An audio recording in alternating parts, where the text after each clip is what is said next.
ഐഐടികളിൽ ഒന്നാം വർഷ എഞ്ചിനീയറിംഗ് സ്ട്രീമിന് പഠിക്കുന്ന വിദ്യാർത്ഥികൾക്ക് ലഭിക്കുന്ന ഒരു സ്കോളർഷിപ്പിനെ കുറിച്ചാണ് നമ്മൾ ഡിസ്കസ് ചെയ്യുന്നത്. പാനാസോണിക് എന്ന് പറയുന്ന കമ്പനി അവരുടെ CSR ഫണ്ട് ഉപയോഗിച്ചുകൊണ്ട് നല്ല കഴിവുള്ള എഞ്ചിനീയറിംഗ് വിദ്യാർത്ഥികൾക്ക് നൽകുന്ന സ്കോളർഷിപ്പാണ് പാനാസോണിക് പ്രതി ചദർ സ്കോളർഷിപ്പ് എന്ന് പറയുന്ന സ്കോളർഷിപ്പ്. 70,250 രൂപ ഒരു കുട്ടിക്ക് ഒരു വർഷത്തിൽ ട്യൂഷൻ ഫീ ഇനത്തിൽ സപ്പോർട്ട് നൽകുന്ന സ്കോളർഷിപ്പാണ് പാനാസോണിക് നൽകുന്ന ഈ ഒരു സ്കോളർഷിപ്പ്. എന്തൊക്കെയാണ് ഇതിന്റെ യോഗ്യതാ മാനദണ്ഡങ്ങൾ എന്നാണ് നമുക്ക് പരിശോധിക്കേണ്ടത്. ഒന്നാം വർഷം 2026-27 അക്കാഡമിക വർഷത്തിൽ ഒന്നാം വർഷ എഞ്ചിനീയറിംഗിന് ജോയിൻ ചെയ്തിട്ടുള്ള വിദ്യാർത്ഥികൾക്കാണ് അപേക്ഷിക്കാൻ കഴിയുക. പക്ഷെ അവരെന്ത് എഴുതിയിരിക്കണം?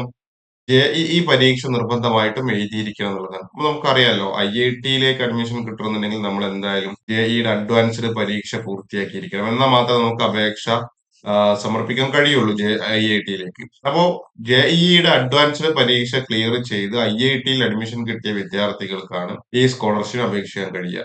പക്ഷെ ഒരു കാര്യം ശ്രദ്ധിക്കേണ്ടതുണ്ട്, അങ്ങനെ കിട്ടിയ ആളാണെങ്കിൽ പോലും 10ാം ക്ലാസ് പരീക്ഷയിലും +2 പരീക്ഷയിലും മിനിമം 75% മാർക്ക് നേടിയ വിദ്യാർത്ഥികൾക്കാണ് ഈ സ്കോളർഷിപ്പ് അപേക്ഷിക്കാൻ യോഗ്യതയുള്ളത്. അതുപോലെ തന്നെ വാർഷിക വരുമാന ഗണത്തിലേക്ക് വരുമ്പോൾ കുടുംബത്തിന്റെ മൊത്തം വാർഷിക വരുമാനം 8 ലക്ഷം രൂപയിൽ താഴെയുള്ള വിദ്യാർത്ഥികൾക്കാണ് ഈ സ്കോളർഷിപ്പ് അപേക്ഷിക്കാൻ കഴിയുക. ഇനി നമുക്ക് ഇതിൽ എന്തൊക്കെയാണ് സ്കോളർഷിപ്പ് ബെനിഫിറ്റ് ആയിട്ട് കിട്ടുക എന്നുള്ളതാണ്. ഈ 70,250 രൂപയാണ് ഒരു വർഷം ഒരു വിദ്യാർത്ഥിക്ക് ലഭിക്കുന്നത്. അത് വിദ്യാർത്ഥിയുടെ ട്യൂഷൻ ഫീയിലേക്കോ പഠന ആവശ്യങ്ങൾക്ക് വേണ്ടിയിട്ടൊക്കെ നമുക്ക് ഉപയോഗിക്കാവുന്നതാണ്. ഈ എമൗണ്ട് നേരിട്ട് വിദ്യാർത്ഥിയുടെ അക്കൗണ്ടിലേക്കാണ് ട്രാൻസ്ഫർ ചെയ്യുന്നത്. ഡയറക്റ്റ്ലി വിദ്യാർത്ഥിയുടെ അക്കൗണ്ടിലേക്ക് ട്രാൻസ്ഫർ ചെയ്യും. മാത്രമല്ല, ഈ ഒരു സ്കോളർഷിപ്പ് റിന്യൂ ചെയ്തുകൊണ്ട് എന്ത് ചെയ്യാൻ പറ്റും? 4 വർഷം വരെ തുടരാൻ പറ്റും. അപ്പൊ ആർക്കാ റിന്യൂ ചെയ്യാൻ പറ്റുക?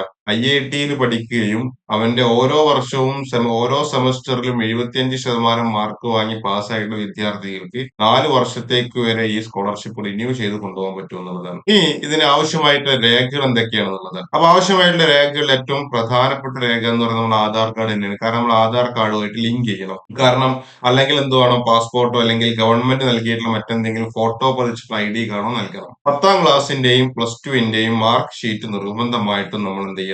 അതിന്റെ കൂടെ അറ്റാച്ച് ചെയ്തിരിക്കണം. അതുപോലെ തന്നെയാണ് IITയിൽ അഡ്മിഷൻ കിട്ടിയതിന്റെ ലെറ്റർ വേണം. ലെറ്റർ അല്ലെങ്കിൽ നമുക്ക് എന്താണ് അലോട്ട്മെന്റ് സ്ലിപ്പ് ഉണ്ടാവും. അപ്പൊ IITയിൽ അഡ്മിഷൻ കിട്ടിയതിന്റെ ലെറ്റർ അല്ലെങ്കിൽ അലോട്ട്മെന്റ് സ്ലിപ്പ് ആണ് വേണ്ടത്. അതുപോലെ തന്നെ ഫസ്റ്റ് സെമസ്റ്ററിന് ഫീ അടച്ചതിന്റെ ഫീ റെസിപ്റ്റ് വേണം. അപ്പൊ ചില കുട്ടികൾ ഇപ്പൊ അഡ്മിഷൻ എടുത്ത കുട്ടികൾക്ക് ഫീ റെസിപ്റ്റിന്റെ കിട്ടിയിട്ടില്ല എന്നുണ്ടെങ്കിൽ പോലും നിങ്ങൾ അപേക്ഷിക്കാൻ നിങ്ങൾ എന്ത് ചെയ്താൽ മതി?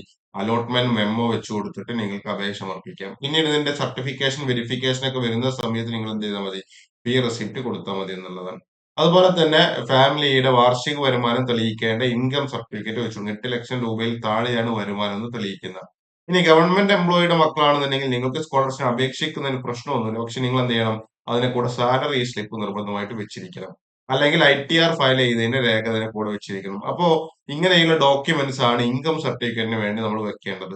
അതുപോലെ തന്നെ പാസ്ബുക്കിന്റെ ബാങ്ക് അക്കൗണ്ടിന്റെ പാസ്ബുക്കിന്റെ കോപ്പി വെക്കണം. എന്നിട്ട് നമ്മൾ അത് സ്കാൻ ചെയ്ത് അപ്ലോഡ് ചെയ്യണം. കാരണം വിദ്യാർത്ഥിയുടെ പേരിലുള്ള അക്കൗണ്ടാണ് ഏറ്റവും നല്ലത്. ആ അക്കൗണ്ടിന്റെ പാസ്ബുക്കിന്റെ കോപ്പി ഇതിനോട് കൂടെ അറ്റാച്ച് ചെയ്യണം. ഇത്രയും ഡോക്യുമെന്റ്സ് ആണ്. അതിന് കൂടെ എന്ത് വേണം? പാസ്പോർട്ട് സൈസ് ഫോട്ടോ വേണം, നിങ്ങളുടെ സിഗ്നേച്ചർ വേണം, തുടങ്ങിയിട്ടുള്ള കാര്യങ്ങൾ ഇതിന്റെ കൂടെ എന്തായാലും വേണം. ഡോക്യുമെന്റ്സ് ആയിട്ട് ആവശ്യമുള്ള ഇത്രയും കാര്യങ്ങളാണ്. ഇനി എങ്ങനെയാണ് ഇതിന്റെ പ്രോസസ് എന്ന് പറയുന്നത്? എങ്ങനെയാണ് ഇത് വിദ്യാർത്ഥികൾക്ക് കിട്ടി എങ്ങനെയാണ് അപേക്ഷിക്കേണ്ടത്? ബഡ്ഡി ഫോർ സ്റ്റഡി എന്ന് പറയുന്ന ഏജൻസിയുടെ വെബ്സൈറ്റ് വഴിയാണ് അപേക്ഷിക്കേണ്ടത്. അപ്പൊ കുറെ ആളുകൾക്ക് സംശയം ഉണ്ടാവും, ഈ സ്കോളർഷിപ്പ് നൽകുന്നത് ബഡ്ഡി ഫോർ സ്റ്റഡി ആണോ എന്നുള്ളതാണ്. ഈ സ്കോളർഷിപ്പ് നൽകുന്നത് ബഡ്ഡി ഫോർ സ്റ്റഡി അല്ല, പാനാസോണിക് എന്ന് പറയുന്ന കമ്പനിയാണ് ഈ സ്കോളർഷിപ്പ് നൽകുന്നത്. പക്ഷെ ഇതിന്റെ ആപ്ലിക്കേഷൻ പ്രോസസ്സും ഇതിന്റെ നിങ്ങളുടെ ഡോക്യുമെന്റ് വെരിഫിക്കേഷൻ തുടങ്ങിയിട്ടുള്ള കാര്യങ്ങളും വിദ്യാർത്ഥികളെ സെലക്ട് ചെയ്യുന്നത് വരെയുള്ള പ്രോസസ്സ് നടത്തുന്നത് ബഡ്ഡി ഫോർ സ്റ്റഡി എന്ന് പറയുന്ന ഏജൻസിയാണ്. അപ്പൊ അതുകൊണ്ടാണ് നമ്മൾ ഈ ബഡ്ഡി ഫോർ സ്റ്റഡി എന്ന് പറയുന്ന ഏജൻസിയുടെ വെബ്സൈറ്റിൽ കയറിയിട്ട് നമ്മൾ അപേക്ഷ സമർപ്പിക്കാൻ. ഇനി നിങ്ങൾക്ക് പാനാസോണിക് കമ്പനിയുടെ ഒഫീഷ്യൽ വെബ്സൈറ്റിനകത്ത് കയറി നോക്കിക്കഴിഞ്ഞാൽ നിങ്ങൾക്ക് ഇതിന്റെ ഡീറ്റെയിൽസ് ഒക്കെ കാണാൻ പറ്റും. അപ്പൊ നമ്മൾ ഈ സ്കോളർഷിപ്പിന് അപേക്ഷിക്കുന്ന സമയത്ത് നമുക്ക് എന്ത് ചെയ്യണം? നമ്മൾ ഈ ബഡ്ഡി ഫോർ സ്റ്റഡി എന്ന് പറയുന്ന ഏജൻസിയുടെ വെബ്സൈറ്റിനകത്ത് കയറി നമുക്ക് കാണാൻ പറ്റും. ഇവിടെ അപേക്ഷ സമർപ്പിക്കാനുള്ള പ്ലേസ് നമുക്ക് കാണാൻ പറ്റും. ഇവിടെ അപ്ലൈ നൗ എന്നുള്ള ബട്ടൺ നമുക്ക് കാണാൻ പറ്റും. ഈ അപ്ലൈ നൗ എന്നുള്ള ബട്ടൺ ക്ലിക്ക് ചെയ്ത് നമുക്ക് എന്ത് ചെയ്യാൻ പറ്റും? നമ്മൾ ആധാർ കാർഡുമായിട്ട് ലിങ്ക് ചെയ്യണം ആദ്യം. ആധാർ കാർഡുമായിട്ട് ലിങ്ക് ചെയ്തിട്ട് നമ്മുടെ ഡാറ്റ ഒക്കെ നമ്മൾ എന്ത് ചെയ്യും? ഓട്ടോമാറ്റിക്കലി വരും. ആ ഡാറ്റ ഒക്കെ ഉപയോഗിച്ചുകൊണ്ടാണ് നമ്മൾ അപ്ലിക്കേഷൻ പ്രോസസ് കംപ്ലീറ്റ് ചെയ്യുന്നത്. അപ്പൊ പ്രത്യേകം ശ്രദ്ധിക്കണം. ബഡ്ഡി ഫോർ സ്റ്റഡി എന്ന് പറയുന്ന ഏജൻസിയുടെ വെബ്സൈറ്റ് വഴിയാണ് നമ്മൾ അപ്ലിക്കേഷൻ പ്രോസസ്സ് കംപ്ലീറ്റ് ചെയ്യുന്നത്. അപ്പൊ ആദ്യമായിട്ട് ചെയ്യേണ്ടത് എന്ത് ചെയ്യണം? ഈ സൈറ്റിനകത്ത് കയറി നമ്മൾ എന്ത് ചെയ്യണം? അപ്ലിക്കേഷൻ പ്രോസസ്സ് കംപ്ലീറ്റ് ചെയ്യണം. അപേക്ഷ നമ്മൾ എന്ത് ചെയ്യണം? കൃത്യമായിട്ട് സമർപ്പിക്കണം. അപ്പൊ അപ്ലിക്കേഷൻ നമ്മൾ ഓൺലൈൻ ആയിട്ട് ആദ്യമായിട്ട് അപേക്ഷ സമർപ്പിക്കുക. രണ്ടാമത് എന്ത് ചെയ്യും? മെറിറ്റ് ബേസിൽ നമ്മൾ ഷോർട്ട് ലിസ്റ്റ് ചെയ്യും. കാരണം നമ്മൾ കൊടുത്ത എല്ലാവർക്കും കിട്ടിക്കൊള്ളുന്നില്ല. ലിമിറ്റഡ് നമ്പർ ഓഫ് ആളുകൾക്കാണ് കിട്ടുക.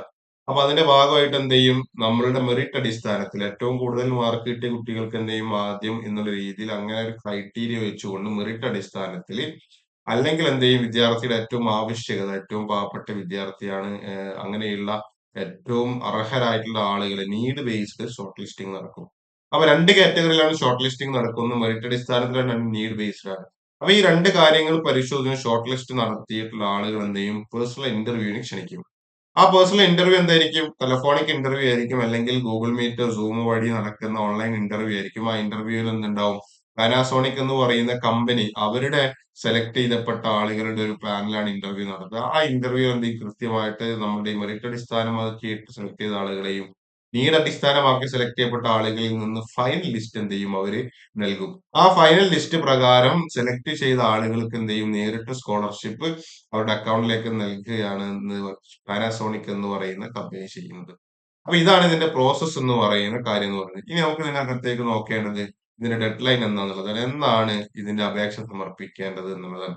അപ്പൊ നമുക്കറിയുന്നത് പോലെ അപേക്ഷ സമർപ്പിക്കാൻ ഓഗസ്റ്റ് 20 അവസാന തീയതി. നമ്മള് ഈ ഒരു 20 തീയതി എന്ന് പറയുന്നത് എക്സ്റ്റെൻഡ് ചെയ്യാൻ സാധ്യത വളരെ കൂടുതലാണ്. കാരണം നോർമലി എക്സ്റ്റെൻഡ് ചെയ്യാൻ സാധ്യതയുണ്ട്. ഇനി എക്സ്റ്റെൻഡ് ചെയ്തിട്ടില്ലെങ്കിൽ പോലും ഓഗസ്റ്റ് 20 അവസാന തീയതി. ആ അവസാന തീയതിയിലേക്ക് അവസാന മിനിറ്റിലേക്ക് കാത്തിരിക്കാതെ കഴിയുന്നതും പെട്ടെന്ന് അപേക്ഷിക്കുക. കാരണം എല്ലാ ഡോക്യുമെന്റ്സും നമ്മുടെ കയ്യിലുണ്ടാവാൻ സാധ്യതയുണ്ട്. ഇനി ഗവൺമെന്റിന്റെ മറ്റെന്തെങ്കിലും സ്കോളർഷിപ്പ്, ഇ ഗ്രാന്റ്സ് സ്കോളർഷിപ്പ് പോലെയുള്ള സ്കോളർഷിപ്പുകൾ നേടുന്ന വിദ്യാർത്ഥികൾക്കാണെങ്കിലും ഈ സ്കോളർഷിപ്പ് അപേക്ഷിക്കുന്നതിൽ പ്രശ്നമില്ല. കാരണം എന്ന് പറയുന്നത് പ്രൈവറ്റ് സെക്ടർ സ്കോളർഷിപ്പ് ആണ്. അങ്ങനെ അപേക്ഷിക്കുന്നത് പ്രശ്നമുണ്ടെന്ന് ഇതിലെവിടെയും പറഞ്ഞിട്ടില്ല. അതുകൊണ്ട് തന്നെ മറ്റ് സ്കോളർഷിപ്പുകൾ, ഗവൺമെന്റ് സെക്ടർ സ്കോളർഷിപ്പ് വാങ്ങുന്ന വിദ്യാർത്ഥികൾക്കും മറ്റ് പ്രൈവറ്റ് സെക്ടർ സ്കോളർഷിപ്പ് വാങ്ങുന്ന വിദ്യാർത്ഥികൾക്കും ഐഐടിയിൽ ജോയിൻ ചെയ്ത വിദ്യാർത്ഥികൾക്ക് ധൈര്യമായിട്ട് സ്കോളർഷിപ്പിന് അപേക്ഷിക്കാം. അപേക്ഷ സമർപ്പിക്കുകയും നിങ്ങൾ എന്ത് ചെയ്യും? യോഗ്യരാണ് എന്ന് നിങ്ങൾക്ക് തീർച്ചയായിട്ടും സെലക്ഷൻ പ്രോസസ്സിലേക്ക് നിങ്ങൾ എത്തും. കൂടുതൽ സ്കോളർഷിപ്പ് വിശേഷങ്ങളായിട്ട്, ഇതുപോലെയുള്ള ഒരുപാട് സ്കോളർഷിപ്പ് വിശേഷങ്ങളുമായിട്ട് നമ്മൾ തുടർന്നും വീഡിയോ ചെയ്തുകൊണ്ടേയിരിക്കും. അപ്പോൾ ഇങ്ങനെയുള്ള സ്കോളർഷിപ്പ് വിശേഷങ്ങൾ തുടർന്നും അറിയുന്നതിന് വേണ്ടി നമ്മളുടെ ചാനൽ സബ്സ്ക്രൈബ് ചെയ്യുക, ഫോളോ ചെയ്യുക.